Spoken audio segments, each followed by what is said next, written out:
Hey everybody, what's up and welcome back to today's video guys. And today guys, I'm going to go and be showing you how to have your Google Forms responses stored automatically. This is a very simple thing to do, so make sure to watch this quick and easy video till the very end and follow my steps correctly so you can make sure that this works the same for you and you can do this yourself.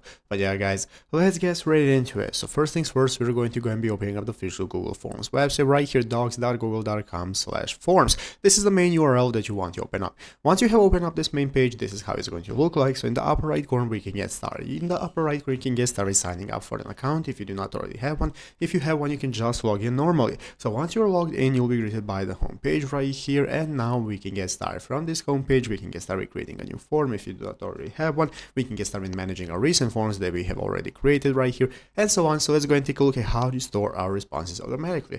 Basically, as you can see, if you want to create a new form, if you don't already have one where you can store responses, you can click the plus button right here. That's going to enable you to go ahead and create a titled form. You can give it a name, description, and so on. And now we can get started. I have already created my form. So here it is, my tutorial form for a video where I have a question with some answers and so on. And now I can get started managing my responses. So basically right here at the top of the page, you can see we have a responses tab. In the responses tab, once we open it up, you'll be able to take a look at all the responses that people have given to our form. Currently I have no responses, but if you have any responses, they're going to be appearing right here automatically. You don't have to set anything up. Once a form is filled out, it's going to give you your responses immediately right here, and you'll be able to take a look at all of them. So from here you can manage your responses. You can go ahead and take a look that you can download the responses, you can print them, do whatever you want with them. Once you have them, currently as you can see, I don't have any responses. You can even link them to sheets. But yeah guys, basically all the options that you have for managing your responses, if you want to link them and so on, is available from right here this page, and it's automatically going to be uploaded once somebody answers your form, and it's easy as that. So I hope this video was helpful.